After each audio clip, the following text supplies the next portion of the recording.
So as you see, So good afternoon everyone, we are the students of PM SHRI Mangan Senior Secondary School has prepared a working model named Automated Energy Efficient Lighting System.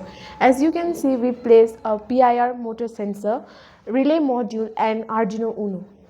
So let's see how the PIR motion sensor works. So we have placed the PIR motion sensor. It detects the infrared of human and animals. It sends the signal, result of which the bulb will glow. So let's see how it works. So as you see, the PIR sensor detects my hand motion, the infrared, and it glows for 5 seconds. We have set a timer for 5 seconds. It can be changed accordingly. So let's do it again. It didn't. Oh. So it glows for 5 seconds and after that it will turn off. The process starts at the Yeshey SR501 PR sensor, which reads the environment and sends the signal to pin DR7.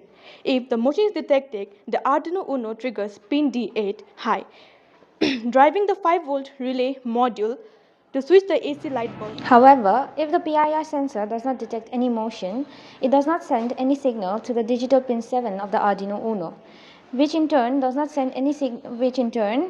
digital pin 8 does not send any signal to the relay module, because of which the light does not glow.